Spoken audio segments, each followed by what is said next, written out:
And the analogy, of course, would be the great debate in Britain in 1965, economic crisis. Britain ran the security of the Indian Ocean and the Gulf, and the Treasury Department came to the conclusion that we had to cut back, and the Navy, the Royal Navy said, we can't do our mission east of Suez unless we have 2 new aircraft carriers. And the Treasury said, no, we can't afford it. So the Navy said, okay, if we can't have the aircraft carriers, we can't do the mission, so we'll get out. So that led to the final withdrawal of Britain in 1971 from the Gulf. And fortunately, the United States, despite the Vietnam War, was able to step in. Now, if we were, for whatever reason, to draw down significantly in the Gulf or the Indian Ocean, there is no one to replace us right now. Nobody. Maybe 20 years from now, India and China will have some capability that approximates what we have right now, but it's not going to be instantaneous. And if we were to withdraw, as I said earlier, there's no guarantee that the Asian powers will work together in harmony, particularly if you look at the unresolved Asian conflicts. That China and India have huge unresolved border disputes. China and Japan are not in love with each other. Korea and Japan have some outstanding problems. The Japanese aren't that popular in Southeast Asia, all because of unresolved World War II problems, which is rather unlike the situation in Europe. So, you know, take the Americans out, and you do not, it seems to me, have a recipe for smooth sailing, to put it bluntly. That's why I think right now there is no desire on the part of China, Japan, India, or anyone else for that matter, whose commerce depends so much on the Middle East, to see the Americans leave. They see us, I think, as a relatively stabilizing force. They disagree with us on certain approaches we take. For instance, on Iran, they strongly disagree with how we are handling the Iranian scenario. But they do not want to see Iran get the bomb any more than we do.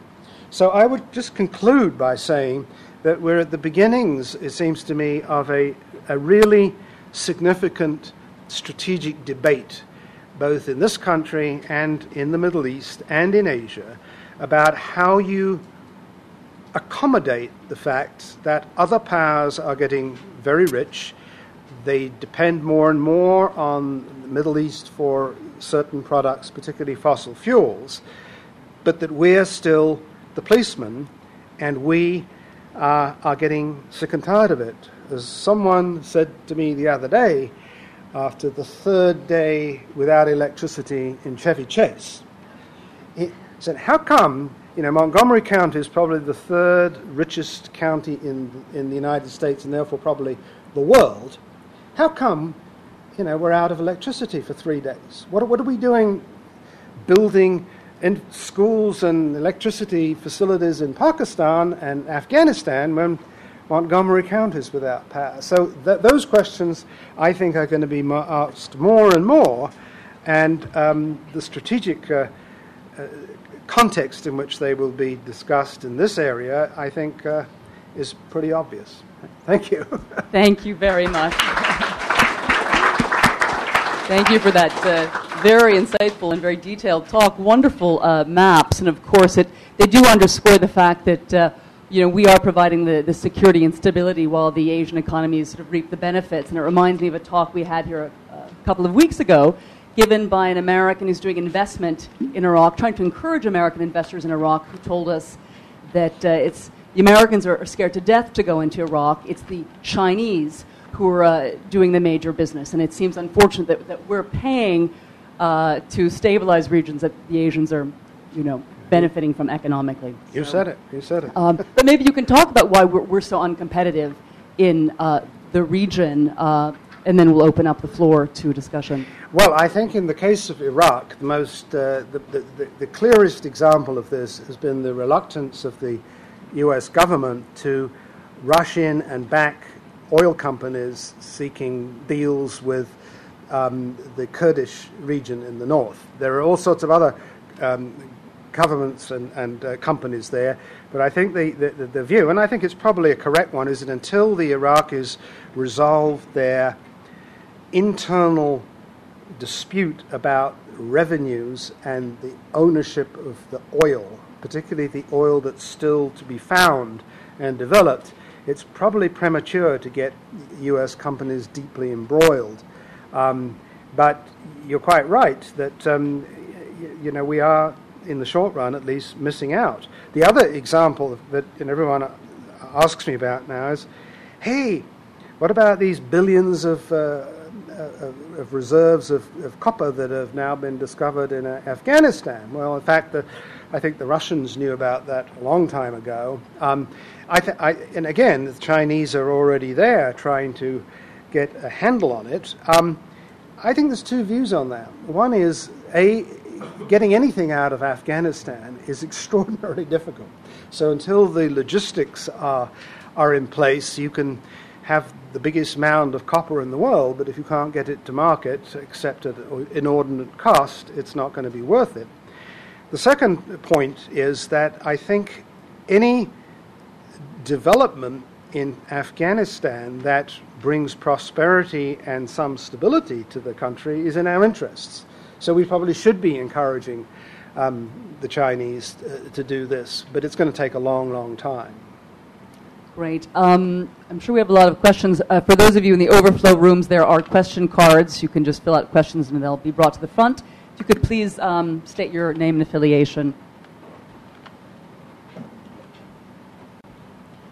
Yeah, hi. I'm Bob Dreyfus. I actually write for The Nation, with one of the magazines you mentioned. I had a chance to spend a few weeks in China last year and talk to them about Middle East stuff, and they expressed some of the points you made about gratitude over the stability efforts, but also underneath that, a great deal of concern in China about whether the United States is trying to contain China. And you certainly hear people, especially on the right here, saying we should do exactly that. Do you... and one of the specific things they mentioned is we've repeatedly asked, they said, to be part of the quartet, and we've been rebuffed at every turn to make it a quintet. But that aside, I mean, how do you see that the United States ought to approach this? Do we need to think about containing China as its power expands, or should we, on the contrary, invite them to come in and to be part of trying to stabilize Afghanistan, Palestine, Iraq, and so on? Well, it's a complicated. It's a very good question. It's a complicated one. I mean, the Chinese ignored the Middle East for centuries until 1948, and then 1949. Then decided to come back in and established relations with all the communist parties in the Arab world, which did not go down very well, and they had the cold shoulder until they decided that in the 1980s that the way to endear yourself to a lot of the Middle Eastern countries was to sell them arms. So it was through arms sales that the Chinese first became involved in a significant way that got our attention. In the 1980s, they were selling arms to everybody, Iran, Iraq, Saudi Arabia. And some of those arms sales we actually supported, for instance, to Iraq. Others we did not support, those to Iran. And some we were completely taken by surprise, namely the missile sales to Saudi Arabia.